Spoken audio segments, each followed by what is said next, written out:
नमस्कार. आजच्या पत्रकार परिषदेमध्ये आपल्या सर्व पत्रकार मित्रांचं स्वागत करतो. आपल्या शेवगाव शहरामधील नगर परिषदेच्या हद्दीमध्ये किंवा नगर परिषदेच्या जागेवरती जी वर्षानुवर्षापासूनची अतिक्रमणं होती, ती अतिक्रमणं काढण्याची मोहीम नगर परिषदेने गेल्या मार्च महिन्यापासून सुरू केलेली आहे. तर म्हणजे अतिक्रमणं अत्यंत जोरकसपणे मार्च एप्रिल महिन्यामध्ये सुरू झाले. सुरुवातीला रस्त्यावरची अतिक्रमणं जी होती, गोरगरिबांची छोट्या छोट्या टपऱ्या होत्या, छोटे व्यावसायिक होते, यांची सगळी अतिक्रमणं मुख्याधिकारी नगर परिषद शेवगाव यांनी आपल्या ताफ्यासह पोलीस बंदोबस्तामध्ये अत्यंत हिटलरशाहीने ती काढण्यात आली. त्याच्यानंतर जून महिन्यामध्ये शेवगाव शहरामधील जैन गल्ली, शिवाजी पुतळा ते सोनारपेठ, त्याचप्रमाणे मोची गल्ली या भागामधली जे काही व्यावसायिकांची अतिक्रमण आहे, या व्यावसायिकांच्या अतिक्रमणांना देखील ती अतिक्रमणं काढावी. काही ठिकाणचा 9 मीटरचा रस्ता आहे, काही ठिकाणी 12 मीटरचा रस्ता आहे, आणि म्हणून आपापली अतिक्रमणं 21 दिवसाच्या आतमध्ये काढावी अशा पद्धतीच्या नोटिसा त्या भागातल्या संबंधित सर्व अतिक्रमणधारक व्यावसायिकांना मुख्याधिकारी शेवगाव यांनी दिल्या होत्या. 21 दिवसाचा कालावधी झाला, महिना झाला, 2 महिने झाले, तब्बल 3 महिने होऊन गेले, तरी देखील उच्च भ्रूंची धनदांडग्यांची ही या पेठेतली जी अतिक्रमण आहे ती अतिक्रमण अद्याप देखील काढलेली नाही. म्हणजे जो उत्साह मुख्याधिकाऱ्यांना गोरगरिबांची अतिक्रमण काढण्यामध्ये दिसत होता, उन्हामध्ये थांबून, जेसीबी जवळ ठेवून, पोलीस बंदोबस्त घेऊन, कर्मचारी बंदोबस्त घेऊन ज्या पद्धतीनं छोट्या छोट्या टपरी चालकांची अतिक्रमण काढली, तर म्हणजे ते टपरी चालक विनंत्या करत होते, याचना करत होते, आम्हाला अवधी द्या, आम्हाला वेळ द्या, परंतु त्यांच्या याचना धुडकावून लावल्या आणि ती अतिक्रमण नेस्तनाबूत केली, त्या लोकांना रस्त्यावरती आणलं. मग आता गरिबांसाठी जर तो न्याय होता, तर मग आता 3 महिने झाले तुम्ही स्वतःच्या स्वाक्षरीनं 21 दिवसाची मुदत देऊन या धनदांडग्यांची जी अतिक्रमण आहे, सोनारपेठेतील, जैन गल्लीतील, मोची गल्लीतील, ही अतिक्रमण का निघत नाही?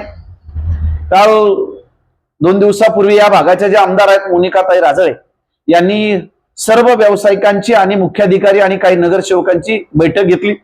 त्या बैठकीमध्ये त्यांनी काही नगरसेवकांनी आणि या भागाच्या ज्या लोकप्रतिनिधी आहेत भाजपच्या, त्यांनी मुख्याधिकाऱ्यांना सूचना केल्या की अतिक्रमणं काढायची नाही. खरं म्हणजे ज्यावेळेस गरिबांची अतिक्रमणं काढली जात होती, टपऱ्या काढल्या जात होत्या गोरगरिबांच्या, तेव्हा हे सगळेच आमदारांकडे गेले होते. तेव्हा आमदारांनी त्यांना सांगितलं होतं की हा कोर्टाचा निर्णय आहे, कोर्टाने आदेश दिलेले आहेत, त्याच्यामध्ये मी हस्तक्षेप करू शकत नाही. अजूनही कोर्टाचेच आदेश आहेत. मग त्यावेळेस गरिबांना जे छोटे छोटे टपरी चालक होते त्यांना आपल्या दारातून धुडकावून लावलं, आणि आज मात्र त्याच या धनदांडग्यांसाठी बैठका घेतात, धावून आल्यात. मला असं वाटतं की हे गरिबांवरचं निवडणुकीच्या काळातलं हे पुतना मावशीचं प्रेम या आमदार मॅडमचं आहे, आणि म्हणून त्यांचा आम्ही जाहीर धिक्कार करतो की गरिबांच्या बाजूने उभं राहायचं नाही, गरीब उद्ध्वस्त होताना त्यांच्याशी बोलायचं नाही, एक फोनही मुख्याधिकाऱ्यांना करायचा नाही, आणि जेव्हा धनदांडग्यांची अतिक्रमण काढायला जातात तेव्हा मात्र त्यांच्या सोबत व्यापाऱ्याच्या घरी मुख्याधिकाऱ्यांना बोलवायचं, बैठक घ्यायची, त्यांना सूचना द्यायच्या. मला असं वाटतं की हे अत्यंत निंदनीय आहे, निषेधार्थ आहे. कायदा सगळ्यांच्या समोर समान आहे. जर कोर्टाचे आदेश आहेत तर मग गरिबांची अतिक्रमणं काढली पाहिजे, धनदांडग्यांची अतिक्रमणं काढली पाहिजे, परंतु तसं होताना दिसत नाही. 5 दिवस वंचित बहुजन आघाडीचे कार्यकर्ते या छोट्या छोट्या टपरी चालकांना घेऊन तहसील कार्यालयाच्या समोर बसले. मी स्वतः या नगर परिषदेच्या ज्या नगराध्यक्ष आहेत त्यांच्या पतींबरोबर बोललो, ते देखील माझ्याबरोबर एकही सेकंद तिथं आले नाही. आमचं म्हणणं होतं की नगरसेवकांना, नगराध्यक्षांनी, शिवोनी किमान त्या टपरी चालका जे अतिक्रमणधारक उपोषणाला बसलेले 5 दिवसाचे, त्यांच्याबरोबर चर्चा ती करा. लोकशाही आहे, संवाद असला पाहिजे, त्यांना आश्वासित करा, त्यांना किमान लेखी आश्वासन द्या, तोंडी आश्वासन द्या. पण 5 दिवस चकार एक शब्दही आमच्याबरोबर बोलले नाही. शेवटी ते आंदोलन करते स्वतःहून उठले. म्हणजे एवढी मगरुरी इथल्या प्रशासनाकडे होती, त्याचप्रमाणे जे निवडून गेले नगरसेवक आहेत त्यांच्याकडे होती, आणि आता मात्र धनदांडग्यांची अतिक्रमण काढताना मात्र हे सगळे नगरसेवक, शिवो, आमदार हे एकत्रित येतात आणि त्यांना वाचवण्यासाठी मला असं वाटतं की त्यांनी आता तत्परतेनं काम सुरू केलेले. ती जी मोहीम आहे धनदांडग्यांची अतिक्रमण काढण्याची, ती थंडावलेली दिसते. वंचित बहुजन आघाडीच्या वतीनं निवेदन दिलेलं आहे. आम्ही सांगू इच्छितो या निमित्तानं की गरिबांना तोच न्याय, तोच धनदांडग्यांना न्याय. आम्ही सामाजिक न्यायाची लढाई लढणारे कार्यकर्ते आहोत.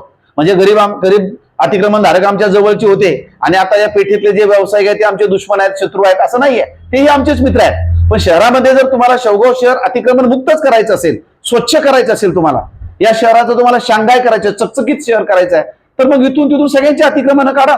परंतु तसं होताना दिसत नाही. गोरगरिबांची अतिक्रमण काढली आणि त्यांचा जो बुलडोजर आहे तो मात्र थांबलेला आहे. जो मलिदा मिळायचा आहे धनदांडग्यांकडनं तो मलिदा शिव मॅडमला मिळालेला आहे. पण त्यांना या निमित्तानं मी सांगू इच्छितो ही लढाई थांबलेली नाहीये. तुम्ही सुरुवात केली, त्याचा शेवट आम्ही करणार आहोत. उद्या 2 दिवसामध्ये आम्ही माननीय जिल्ह्याचे कलेक्टर त्यांना जाऊन भेटणार आहोत. त्यांना आम्ही विनंती करणार आहोत की अशाच्या पद्धतीचा दुजाभाव नगर शहरामध्ये नगर परिषदेच्या शिवोनी केलेला आहे. नोटिसा देऊन देखील त्यांचं अतिक्रमण निघत नाही. शिवोंना भेटणार. त्याच्यानंतर वेळ पडली तर जे गोरगरीब अतिक्रमणधारक जे उद्ध्वस्त झाले, जे रस्त्यावरती आलेले आहेत आता, की ज्यांचा प्रपंच, ज्यांची चूल, ज्यांचं पोट हे हातावरती होतं, ते आज अक्षरशः रस्त्यावरती आलेले आम्ही पाहतोय. ह्या सगळ्यांना घेऊन या जिल्ह्याचे पालकमंत्री जे आहेत राधाकृष्ण विखे पाटील, हे सगळ्यांची विराड घेऊन आम्ही लोणीला त्यांच्या दारामध्ये जाणार, त्यांना जाब विचारणार. आणि नाही झालं तर शेवटची जी लढाई आहे न्यायालयाची, ती न्यायालयाची लढाई देखील या निमित्ताने आम्ही करू. परंतु या निमित्ताने सांगू इच्छितो की शेवगाव मधलं शेवटचं अतिक्रमण निघेपर्यंत ही लढाई चालू राहील, ही थांबणार नाही.